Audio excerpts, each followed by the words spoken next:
Oh, hey, it's us again. Not in this Us again. combination. But it's as if we do this every Wednesday. Of course. But we don't. But I have done some in the past. Hello, welcome to Charmed Persons and this evening's episode of Meet the Persons. Hello. We have a new person. This is Kelsey Skomer, Hello. Mhm. who has come to us in the newness of this campaign and this year and this whatever. Friend of the stream turned streamer with us. Very excited to have you. Thank you for joining me. Thank you for having me. Um, Happy to yeah, be no, here. these are some of my favorites, and it's so funny that they're such a trouble for me to schedule because I always am like, oh, I would do this all the time. I would do this once a week. Because I'm just talking to my friends and hanging Listen, it's out. not like you're busy or anything. Come on. No, I lead a very dull life. Yes. I actually did tell for those of you who don't know about me, just real quick before we talk all about Kelsey. Mm. Um, I do labor organizing, and I was in a meeting yesterday with a corporate lawyer, and I legitimately in the session was like, and I have a very robust social life as like something when we were talking about like scheduling and hours and stuff. And Oh my Lord in I heaven. I just laughed. I just laughed really hard. Robust. But enough about me. Um, I keep just checking on my cat as Of well, just course. to whatever. We Um, must get cat updates on the regular. but Kelsey, I would love for you to get out a D12 if you could. A We D12. Should I test out my new set? Because now I'm Do you want nervous. to? I think it If might the be a if good you want time. this to be, yeah. Oh, so It's a so D12. It's not like a D20, everyone. Everyone calm down. yeah. Everybody Well, calm that's what down. I specifically, so for those of you who Gotta have have not dice. watched my versions of the Meet the Persons, I like to play a little game. And a D12 is a very like not used dice in a lot of ways. Like Correct. there's not a lot of D12 weapons. There's not a lot of D12 rolls. Kind of Mm-hmm. similarly to like there's not a lot of percentile dice rolls. Mm-hmm. But I am going to have you roll Yes. first. And Beautiful. based on what you roll, I have a question that I am going to ask Oh, you. Um, Thematically of the evening to get okay. to know you and a little bit about your journey with TNT. Wow. So go ahead and roll three. You got a She's a three? three. Okay. She's a three. Okay, so right out the gate, let's talk about it. Some of these are questions that I have asked um other people. Some of these are specifically curated to you. Ooh. But number three, I have asked before.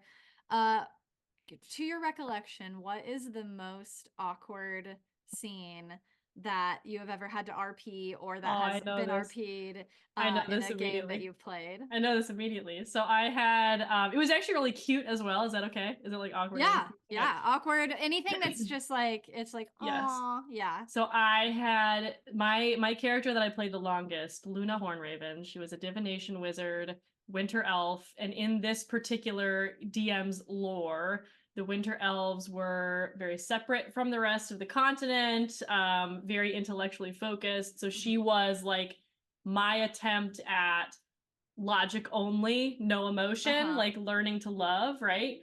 So there was like a very unexpected NPC like connection and throughout the entire and I just vividly remember seeing where she like admits her feelings for the first time, but it's like it was the most fun, awkward thing I've ever done because she literally did not have the language to like express. So she was just talking about all the physical like things that were ailing her essentially. It was like you make me feel like I'm going to like all these things and it was just very awkward and very Oh cute my and very fun. God. So I really loved that scene. That comes to mind immediately. With And this awkward, was it in was so like a funny. long-term session that you That did was like 2 years. Like that was the longest campaign I've ever done in my life. The until longest time I've ever played one character in my whole life. Yeah. campaign three. Until campaign 3 goes for 2.5 years. Let's do it. 3 years. Campaign 3 more 3 years. years. 3 more years. You hear that, Zach? Zach's like, please stop. Okay, now I'm gonna roll because it can't just be up to you, right? This is a collaborative thing. Oh, collaborative storytelling. 7. Okay. 7. So I know because how I have talked to you, how I have talked to you, how in our conversations outside of the stream and just like in building our characters and blah blah blah. Yeah. I know that you your character Luna was a wizard, right? Yes. Yes. What is your favorite spell? Oh, that's such a good question. It's absolutely mental prison. No question. Okay, let me bring up mental prison. That's what it's called, right? Mental prison. I think it's called mental prison. It literally mental prison 5e is the mental prison. Oh my god, you guys, it literally says the second thing is mental prison spell is too strong. Yeah. Concentration. Oh my god, this is the greatest spell that's ever been made. I love this spell. 6th level, damn. I killed a ancient green dragon with this spell. This is like the best spell. Just for the audience, I'm going to read it. Yes. You attempt to bind a creature with an illusory cell that only it perceives. One creature you can see within range must make an intelligence saving throw.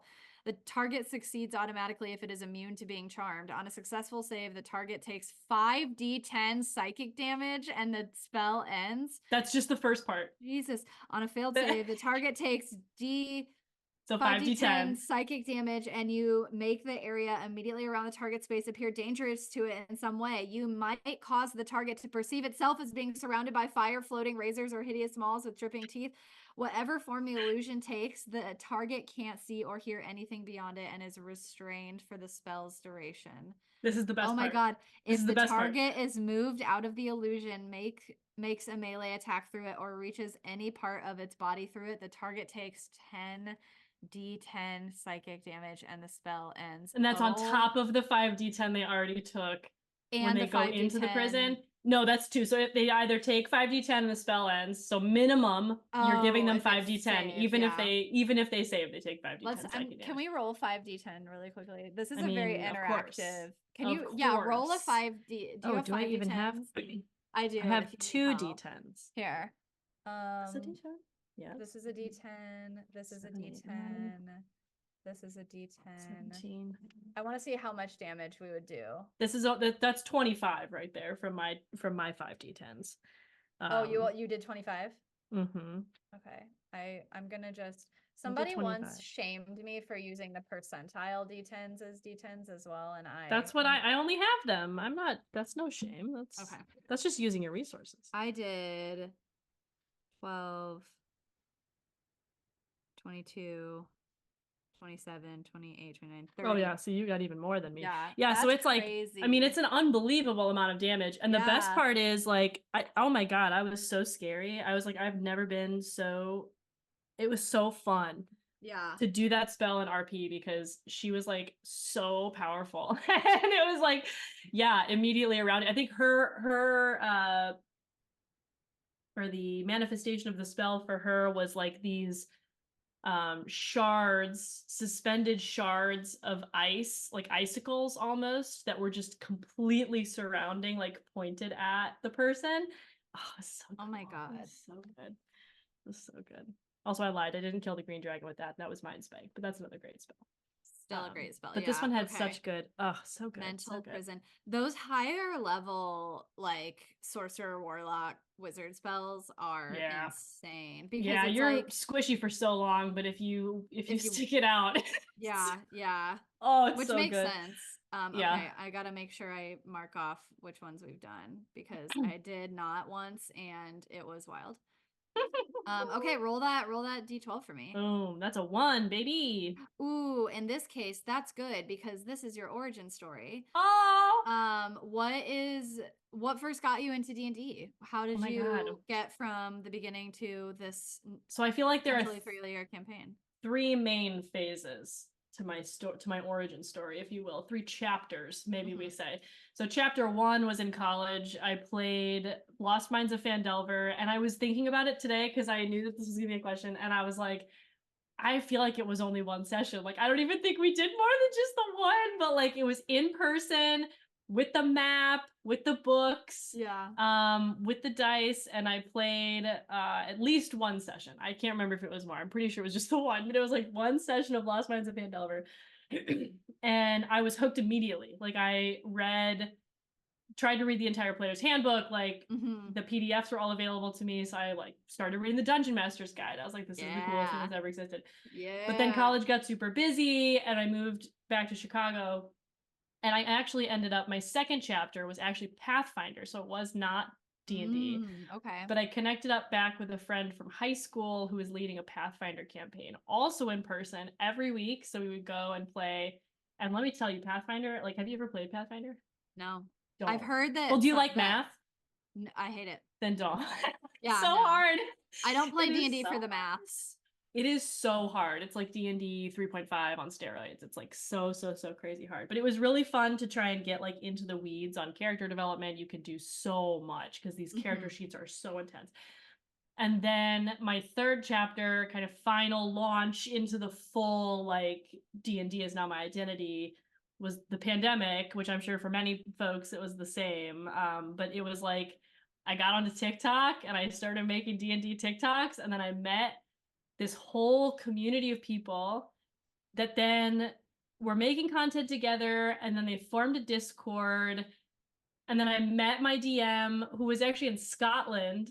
Dang. Who then we had a one-shot together with a group of people, and we were like, this seems to gel pretty well. What if we did a full campaign? And I played like 5 hours every week.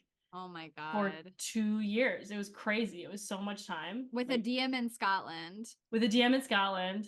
Yeah, it was like Saturdays from like noon to 5.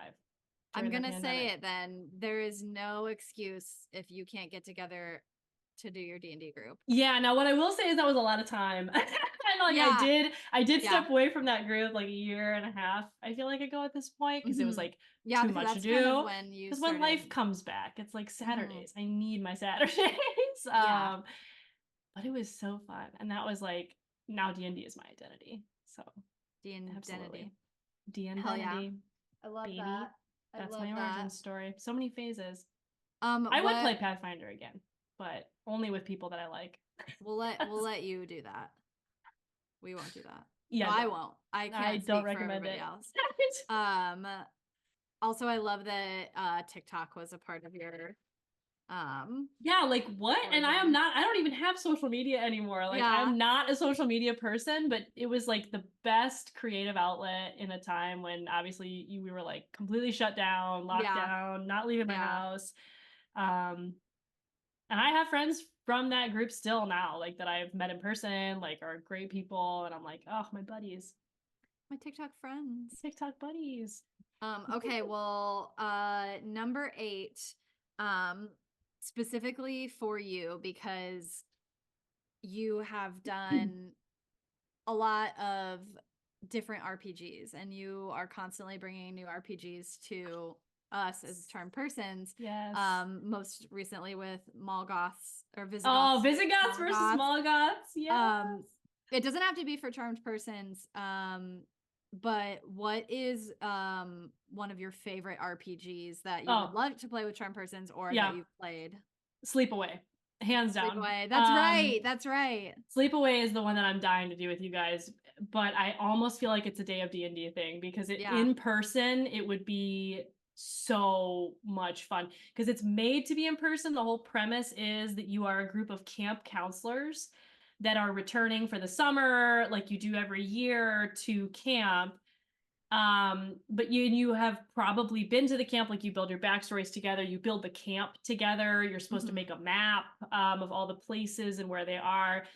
But the twist is that there is this otherworldly being called the Lindworm that is haunting the camp.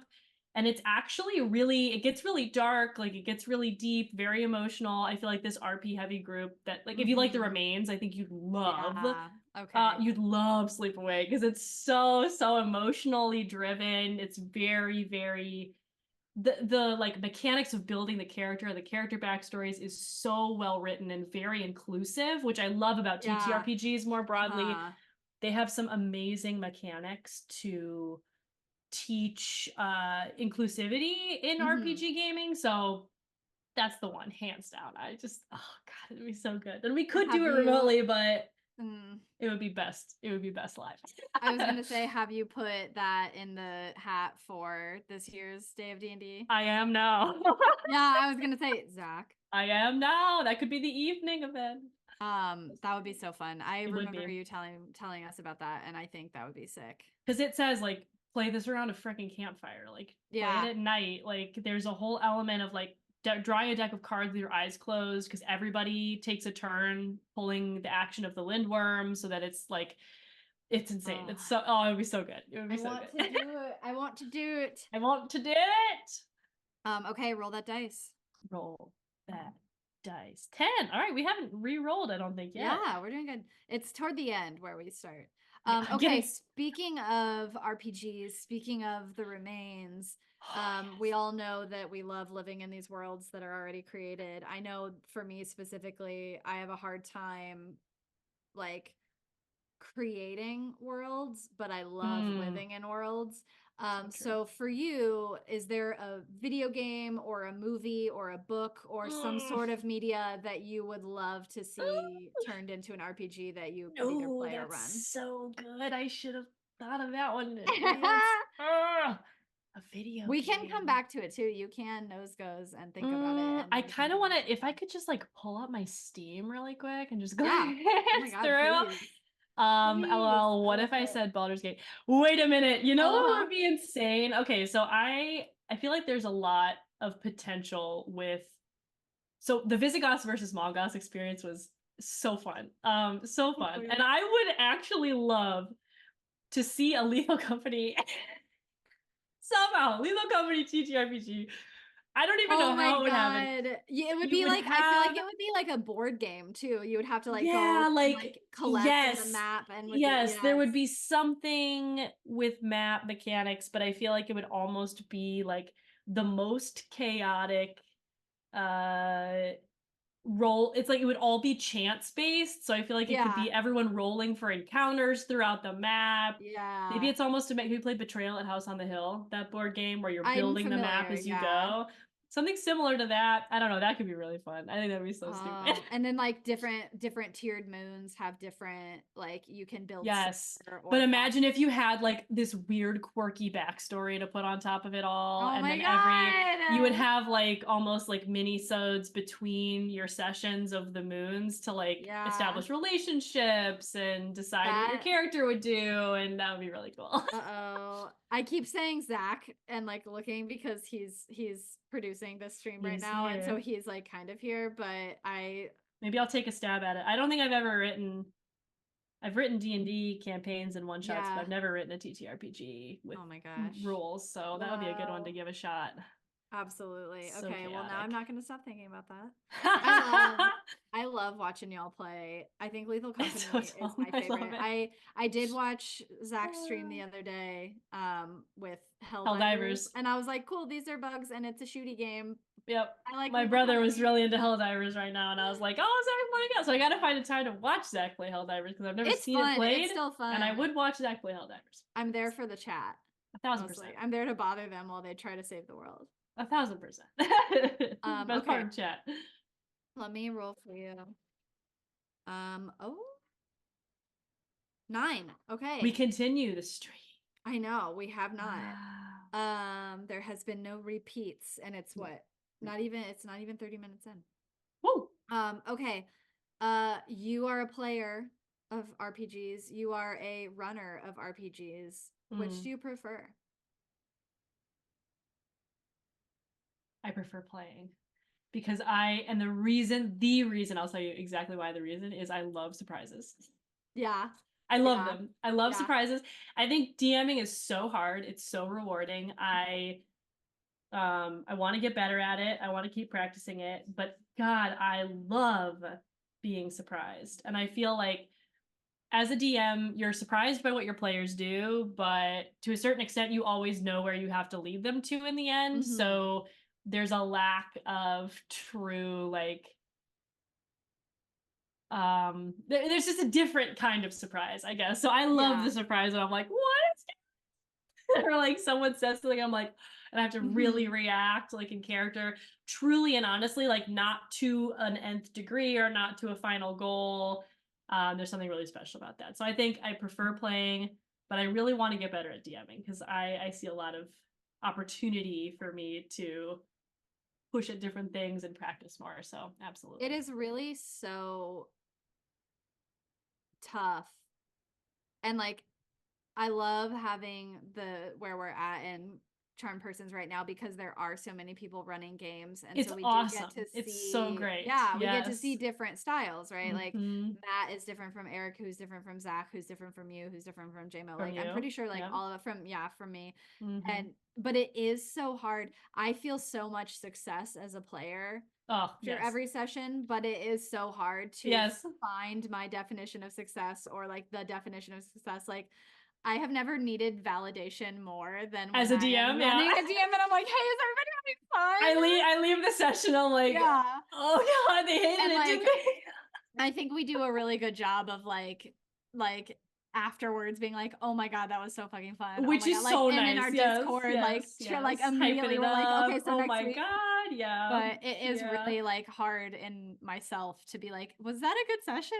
Like, did I do a Yeah. good job? No, I never feel good. I don't Yeah. know if there's been, I could probably count on one hand the sessions that I've run where I was like, that was epic. Like I crushed that. Yeah. It's like Because it so never rare. goes how you think it's gonna go either. Like it's never Right. Oh my God. yeah.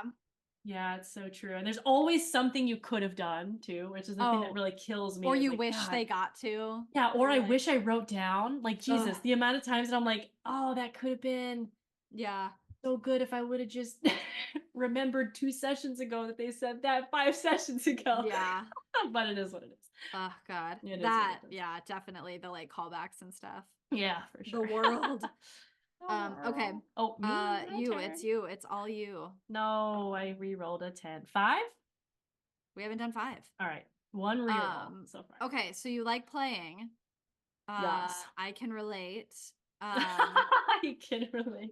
But we are a very like role play heavy group. Yes. Do you like role play more or what Yes. are your thoughts on combat? I hate combat. Wait, isn't Pathfinder like combat based? Like very Yeah, heavily ours combat wasn't. based? Ours really Okay. wasn't. But yeah, I mean, I was only playing because I liked the people and I got to play a princess trapped in a tower. That was my whole story. Was like I was a princess in a tower that got saved and then I was learning how the world worked, which was very fun. Um, but the thing is, I never build characters for combat. Like I Yeah. never do. I never have. I never will. Like all these people come in, they're like, I have plus 17. I'm like, how? Like literally, I don't Yeah. even. I'll roll the highest roll I could probably get is like a 16 on average Uh-huh. any day. Like I don't I don't build characters for combat. So to me, combat is just an opportunity to try and be creative. Yeah. Which sometimes goes well and sometimes is just kind of boring. Like I feel James and I, my husband, have talked about this forever and ever. Like there's gotta be a better way to run combat to not be so boring Yeah. long. Like I yeah, I'm very sassy about it. I really try. There's a lot of different ways that I've heard it done to be done better. Like, what if everybody knew all the ACs they needed to hit, and then it became truly just like telling the story of what you did. Like you roll, and then you don't ask, does this hit? Like 17, does that hit? Like I don't Yeah. care if it's a 17. We all know that a 17 hits. Yeah. You know, Yeah. in that moment, it's like, can we tell the story Hmm. more that way? So I've done some research, if you will, Yeah. about how to make it more fun. But no, if I could just play pretend with my friends for hours with no combat, I would do it. We got to get you into Monster Hearts because that's usually what it feels like. Ooh, That's like what the guest remains feels star like to me anytime. too. I Anytime. Yeah, the always, remains feels that way too. Somehow, so the remains actually is a great example of combat that feels awesome. Like yeah, maybe it's stakes that's usually missing. Like with D&D, I don't know if people are like really precious about their character. Something about the remains I'm hyping Zach right now, so listen up. It's like the best combat I've ever done. There he is. It's the best combat I've ever done. It is never boring. I am always on the edge of my seat. I am always like truly what the hell is going to happen next. Like that's good combat. So there's got to be a way to bring more of that in, I feel like. Well, I love the thing that Zach came up with in the last couple seasons where we finally we didn't start by rolling initiative. There was only 3 of us, so it was like whoever wants to do something, and then we'll do a round. But I think that what has done it for me is that he's made this rule that's like after every player character's turn, an NPC will go or an enemy will go. And that just heightens it heightens it because then you're like, oh shit, we just went and if there's 3 of us in a row, then it's like fuck, we're fucked. I feel like that like quick, where's my army of NPCs to protect me for 5 turns in a row? And they aren't. And they always dying. Roll like shit too. It's so bad. Zach, maybe we can try a combat element in campaign. Well, and to be fair, like I don't know if I've done a ton of combat under Zach in D&D, so I'm curious here. And maybe he's just really good at it. It's very possible. Yeah, I find so. I'm a person who doesn't really like. I like combat in the sense that it is clean and like cut out, and I know what my things are. I don't really have to think about the narrative aspects of it. But I will say that in playing with this group, I have gotten better at liking combat because Eric and like Matt and Sophie are like so clever with their turns and really use them to like their fullest potential, whereas I have always been just like, oh, an action and a bonus action and a movement and I'm done. Well, I'm so used to having wizards that can only do one thing, and I'm like, that's my turn, and they're like, is that your turn? I'm like, yeah, I have no bonus actions. Like what if I don't hit bye. There goes my whole freaking turn, dude. So I guess I hide. Like that's no fun. Yeah, I guess absolutely. I hide. Yeah, if I actually played characters that could do a bunch of things, maybe it'd be more fun. Yeah, no, that might be on me. I do love a bard, so I'm excited to see. Like, I've never played a bard before because bards are very role play, and I think that'll be fun for you and for me specifically. And selfishly for myself. And selfishly, I love a bard. Yay. Is it my turn? Do I roll? I think so. I got 5 that time. Ooh. Oh, I did a 3 again. Nor. 8 again. Okay, we're getting there. Oh, I hope one of these. Oh, 12. Here we go. Oh. This one's one of my favorite ones. Okay. Okay. What is if you were in a room around a table with, let's say, you playing because we know that you are, who would be the DM and the 4 other players of your celebrity adventuring party? Oh my god. It would be like the entire cast of Dimension 20. I would love to play under Brennan Lee Mulligan. Brennan Lee Mulligan. So I would love. Brennan is my DM. Lou Wilson simply must be at the table. There is no question. Lou Wilson is one of my favorite D&D players of all time. He's so good, yeah. I would love to have Hank Green there. So now I'm thinking just about Dimension 20. Yeah. Hank Green. Do you watch? I have. I've watched Dimension 20, but I am not like Hank Green, not all the way through. From Dungeons and Daddies, it would have to be Freddie Wong. Okay. And then I want a Bria. So it would be a Bria, Lou, Hank, and Freddie with Brennan as the DM. Okay. Classic. And that's some stacked like. I would die to play with Lou Wilson. I would literally die. I would do anything. I would do anything. With Abria, Lou, and Brennan, are you listening to Worlds Beyond Number? I have heard. I think you have told me this multiple times now. So I'm opening up my podcast app right now. I'm opening it up right now. My friend, let me just read you. So everybody, Worlds Beyond. Worlds Beyond Number. My friend Adam is has played with us before. He guest starred in some Monster Heart stuff. Oh, I've heard tale me this of morning. Him. he came in and all of us were like, what the fuck? We're like, we're scared. But he said he texted me this morning and said, Worlds Beyond Number is not a game. It is a novel told by improv and chance where the writers don't know what they will want. What did he say? Where the writers don't know if what they want will happen. It is being read by the people living the story. We are so lucky to have such a story as this. And I was just like, that's a perfect like sentiment for what this podcast is doing. It is truly, if you love the people that you just named, you're gonna have a great time with this. I can't wait. Yay. Okay. Celebrity adventuring party. Boom. Go for it. Roll me a roll. Roll me a roll. Roll that is a 6. A 6. I don't think we've done that one. No, we haven't. Okay, I so favorite. think we've done that one. Spell was 1. Okay. Favorite weapon. What do you mean? like if you're my answer is what? No, my answer is what weapon? I don't ever have a weapon. That's true. Oh my gosh. I don't ever have a weapon. Wait, I'm always a spellcaster. So your bard doesn't even have like a rapier? Or anything? Well, I guess I have. I haven't played this bard yet, so I do have a rapier. That is true. I think. Yeah, I don't know. Okay. Okay, I could talk about. Luna had this really awesome staff.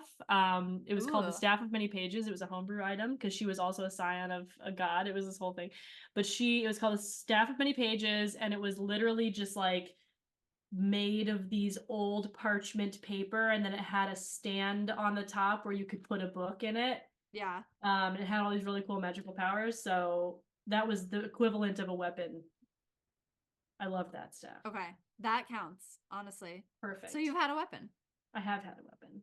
Because you can bonk people with a staff. It has stats. Of course you can. I never did, but I could have. I would never. I would never have. Okay, so we have 2, 4, and 11. All right. Left. Let's just go see. Boom, boom, boom, maybe 2. Or we're still rolling. Or let me see which one I can. No. If I don't get it on this one, we'll do boom, boom, boom. Yep. Okay. So number 2. Okay. Who is your favorite character you've ever played? I feel like I might know based on. I mean, feelings. Luna's the answer. But yeah. We've talked enough about her. So here's the second answer. Second string favorite. The second string favorite is Craig, who I must bring to one. I think if I could get into March Madness this year, I'm playing Craig. So don't tell anyone else. If anyone's watching, stop listening. It's going to be a secret for everybody else. Yeah. Craig is based off of a TikTok series. I don't know if you saw it. It was Little Frog on a Lily Pad. Like, what can a little frog on a lily pad do? I treat my life like I'm a little frog on a lily pad. And what am I allowed to do? And this person just like had these ridiculous things. Like, I cannot kill, but I can. Or like, I hate the baker's, or I'm in love with the baker's wife, but I can't be the mayor. It was like all these really weird things. And I was like, I'm going to just watch all these videos. I'm going to take a note of all of the things. And this is my rule book as this character. So it is a frog, slightly larger than like an actual frog. It's like maybe up to your knee. Yeah. Walks on 2 legs, has a top hat, and a monocle. Wasn't he in our Fortnite one shot or whatever? Yes, didn't we? I forgot I ran that. Yes, Craig. Yeah, but he talks in a like New Zealand accent. That's right, Craig. Oh, I'm just a little frog on a lily pad. Yeah, Craig. That's so fun. My name is Craig. Yeah, he's ridiculous. Madness. And yeah, March Madness. So I have to go find the list. But there was just a stupid thing. He can't kill anyone. What's his class? He can attack people, but he can't kill them. He's a rogue. Because then I also was like determining what class and what class he would be based on the rules. So like, he was sneaky and like, so he was like a thief rogue, not an assassin rogue, because he can't kill, but he is sneaky. It was like ridiculous. It was so silly. It was so funny. That's really funny. Well, I can't wait to meet Craig. Craig is ridiculous. I love him. What's the most delightful, not awkward, but the most delightful or like heartwarming or like memorable RP moment that you've had in a session?